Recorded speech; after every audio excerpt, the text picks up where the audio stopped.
Bab ke-25, Overprotective. Piuk!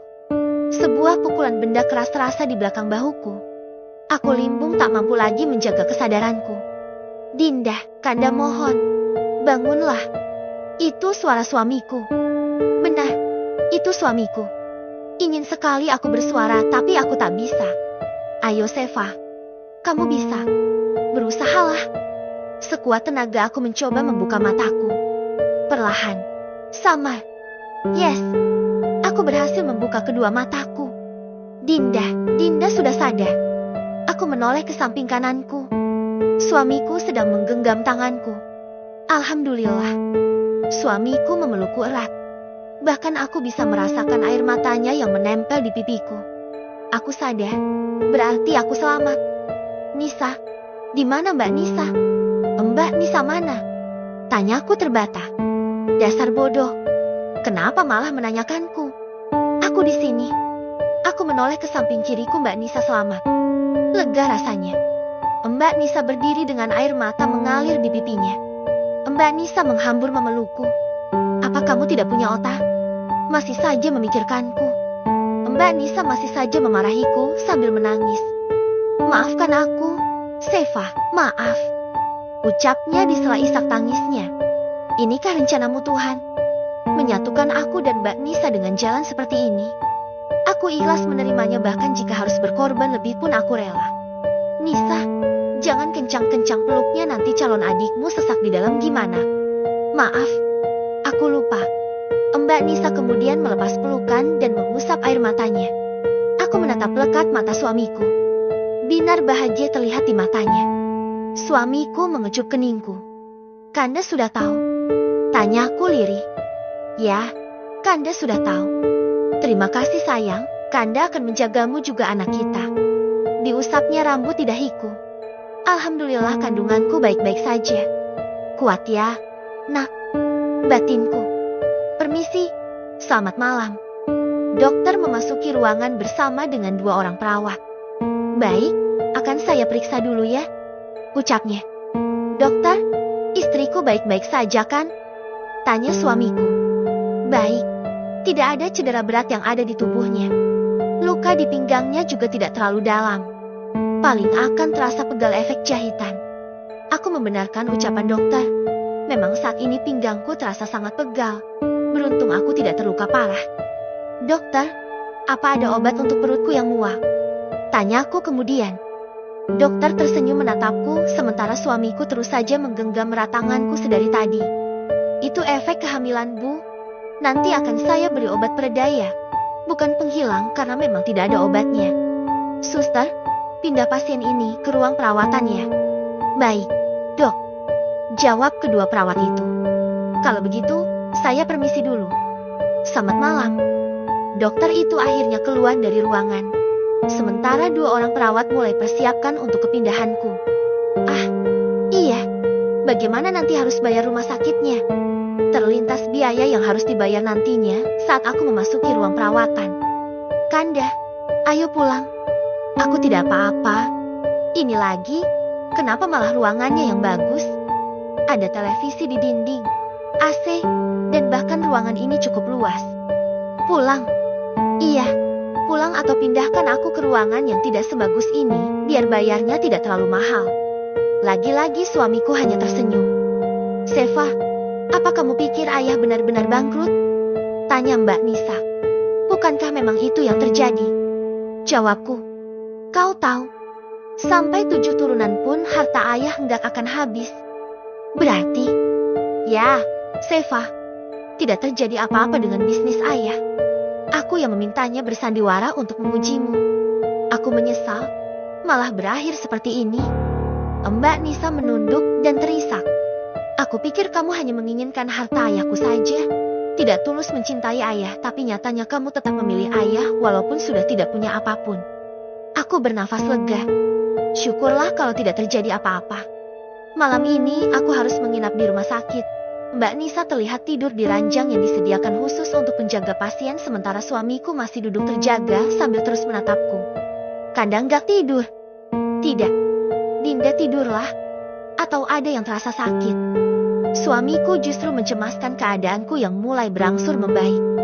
Aku tidak apa-apa, Kanda tidurlah. Aku tidak mau jika Kanda malah sakit. Dia tetap bergeming dan tetap berada di sampingku, menatapku dan sesekali mengusap perutku yang rata. Pagi menjelang, Pak Agus bahkan sudah ada di ruanganku, entah apa yang sedang dibicarakannya dengan suamiku. Sementara Mbak Nisa sedang membantu menyisir rambutku. Aku sudah bisa duduk. Itu karena lukaku ada di pinggang bagian samping. Permisi, ini sarapan untuk Bu Seva ya. Seorang perempuan dengan memakai seragam biru datang membawa makanan untukku. Terima kasih. Aku akan menyuapimu. Mbak Nisa kemudian sudah duduk di depanku dengan nampan berisi makanan. Nanti saja bagaimana? Perutku justru mual melihat makanan. Ayah, Seva tidak mau makan. Mbak Nisa justru mengadukan hal ini pada suamiku. Suamiku yang tadinya sedang ngobrol dengan Pak Agus akhirnya mendatangiku. Biar ayah yang menyuapinya, kamu bersiaplah. Suamiku mengambil alih nampan yang ada pada Mbak Nisa. Dinda harus makan. Kalau tidak makan nanti Dinda tambah sakit. Perutku sangat mual Kanda. Bahkan ketika melihat nasi seperti itu, rasanya sudah mau keluar isi perutku. Tidak, ini pasti enak. Baunya saja enak. Suamiku masih saja memujukku, tapi aku justru bertambah mual dengan aroma yang keluar dari makanan itu. Aku menutup mulutku dengan kedua tanganku. Makanlah, setidaknya untuk anak kita. Benar, aku tidak boleh egois, ada nyawa lain di tubuhku sekarang. Aku mencoba untuk membuka mulutku dan berusaha keras menelan 1 sendok makanan. Baru saja makanan itu sampai di perut kembali, makanan itu aku muntahkan. Hui, justru aku memuntahkan semua isi yang ada di perutku. Rasanya sampai tenggorokanku pahit. Suamiku kemudian memberikan air putih untukku, tapi lagi-lagi perutku menolaknya. Sudah Kanda, aku tidak bisa melanjutkannya lagi. Aku kemudian dibantunya untuk tidur kembali. Aku pejamkan mata ini dan tanganku memijit pelipis yang terasa pening. Entah sudah berapa lama aku tertidur. Di ruangan ini kini hanya ada suamiku yang sedang berdiri menatap jendela dan seorang laki-laki yang sedang membersihkan ruangan. Kanda, panggilku lirih. Ya, sayang. Suamiku kemudian mendekat. Sudah bangun? Apa mau sesuatu? Aku menganggukkan kepalaku. Aku mau mangga yang masih muda atau buah yang rasanya asam. Entah kenapa buah itu terlintas di pikiranku. Mungkin jika memakannya mulutku tidak terasa pahit lagi. Mangga? Tanya suamiku heran. Aku menganggukkan kepalaku. Di mana ada mangga? Mas, mas. Suamiku memanggil laki-laki yang sedang menyapu. Laki-laki itu menganggukkan kepalanya kemudian mendekat. Ya Pak, ada yang bisa saya bantu? Apa kamu tahu di mana ada mangga di sekitar sini? Mangga yang sudah matang? Bukan, mangga yang masih muda yang masih asam. Aku mengutarakan keinginanku. Sekarang bukan musim mangga, Bu. Agak susah nyarinya. Jawaban laki-laki itu membuatku kecewa. Pupus sudah harapanku untuk makan mangga yang aku inginkan. Tunggu dulu. Di belakang rumah sakit ini ada pohon mangga besar. Tadi pagi waktu saya lihat ada 1 buah mangga, itu pun di bagian pohon yang paling tinggi buahnya. Kamu bisa memetiknya? Tanya suamiku. Pohonnya tinggi sekali. Pak, buahnya juga ada 1. Akan aku beri kamu uang 5 juta jika kamu bisa membawa mangga itu dalam waktu 1 jam ke sini. Laki-laki itu langsung menjatuhkan sapu yang ada di tangannya. 5 juta? Ya, atau masih kurang. Aku tambah jadi 5.901.000. Saya akan datang lagi kurang dari 1 jam dan membawa mangga itu.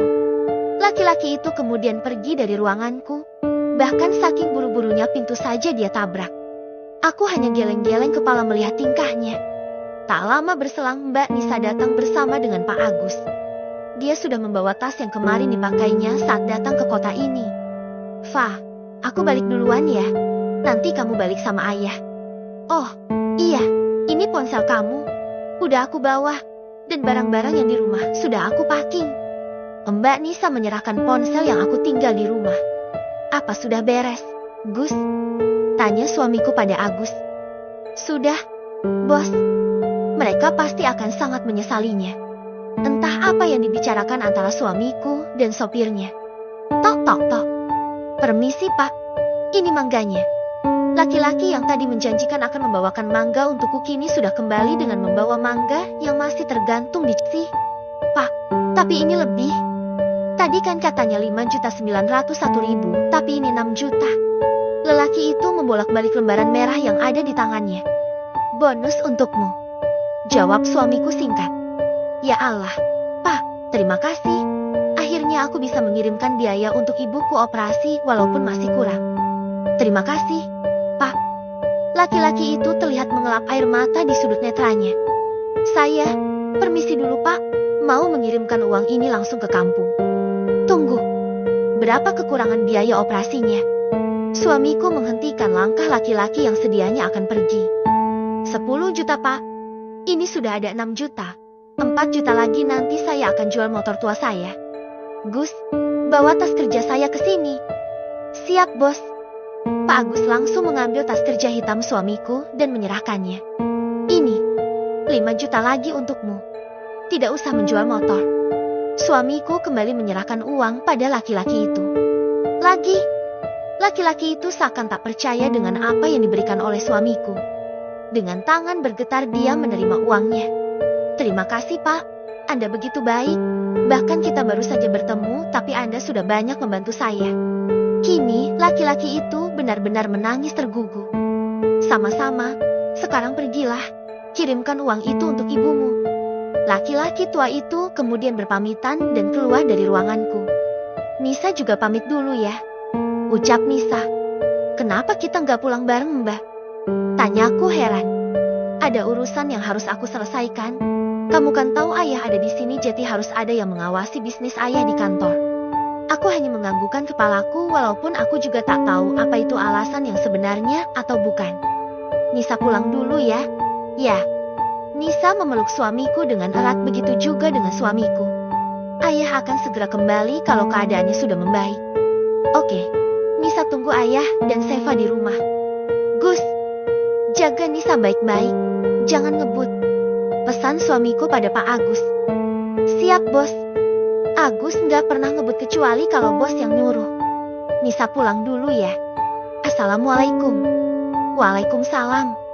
Mangganya nggak jadi dimakan? Tanya suamiku saat melihat mangga yang sudah dikupas Nisa masih utuh di meja. Hampir saja aku lupa, untung Kanda ingatkan. Aku kemudian duduk dan mencoba untuk turun dari ranjang. Niatnya mau makan mangga di sofa yang menghadap jendela. Baru saja mau turun suamiku sudah melarangku. Dinda mau ngapain? Suamiku kemudian menghampiriku. Aku yang duduk dengan posisi kaki menjuntai dan suamiku yang berdiri menghadapku membuat posisi ini sangat nyaman untuk memeluk suamiku. Pelan, sayang. Kanda mau? Aku menyodorkan sepotong mangga yang masih berwarna putih pada suamiku. Buat Dinda saja. Tapi jangan banyak-banyak makan mangganya, nggak bagus buat pencernaan Dinda. Aku tak menghiraukan ucapan suamiku, terus saja aku menikmati mangga muda yang bagiku lebih enak dari makanan apapun. Seminggu berselang, hari ini aku diperbolehkan untuk pulang. Senang sekali rasanya, hatiku tak sabar ingin kembali ke rumah bertemu dengan keluargaku. Tapi kali ini aku pulang dengan naik pesawat, tentunya dengan persetujuan dokter. 2 jam penerbangan akhirnya aku sampai di bandara dengan dijemput oleh Pak Agus. Selama aku di rumah sakit, aku tidak memberitahu kedua orang tuaku. Aku hanya bilang aku sedang liburan. Apa Dinda capek? Ada yang sakit? Atau ada yang tidak nyaman? Suamiku terus saja menanyakannya sepanjang perjalanan, entah di pesawat ataupun di mobil. Aku baik-baik saja. Justru aku khawatir dengan keadaan Kanda. Selama di rumah sakit pasti Kanda capek dan kurang tidur. Tenang saja. Kanda sekarang berasa 50 tahun lebih muda dari sebelumnya. Kelakar suamiku. Mobil sudah memasuki garasi rumah. Senangnya melihat rumah ini lagi. Aku pikir terakhir aku pergi berarti aku sudah tak bisa masuk rumah ini lagi. Pintu mobil dibuka oleh Pak Agus dan aku turun perlahan dengan dibantu suamiku. Kanda, aku nggak sakit loh. Bisa jalan sendiri. Suamiku dari mulai aku turun dari mobil terus menuntunku layaknya orang sakit. Kanda hanya menjaga Dinda? Atau Dinda mau pakai kursi roda? Enggak, ini malah mau lari. Lagian orang sehat kayak gini malah disuruh duduk di kursi roda, kan aneh. Memasuki teras rumah, Tiba-tiba ada panggilan masuk ke ponsel suamiku, jadi dia melepas tanganku. Aku yang ingin sekali rebahan langsung membuka pintu rumah. Surprise! Ya ampun, di belakang pintu ternyata sudah ada ibu, bapak, Mbak Nisa, dan si cunguk Rizka. Kalian! Aku sampai tercengang dengan apa yang dilakukan untuk menyambutku. Ruangan dihiasi balon dan pita. Yang lebih lucu ada benar gede fotoku dan suamiku. Welcome home, Seva, ucap Mbak Nisa seraya memelukku. Disusul ibu, bapak, dan Rizka. Jadilah kita seperti Teletubbies. Apa masih ada tempat untuk memeluk istriku? Akhirnya kita semua tertawa bersama. Duduk dulu Yaks. Fa, pasti kamu capek habis perjalanan jauh. Ibu kemudian menggandeng tanganku dan membawaku untuk duduk di sofa.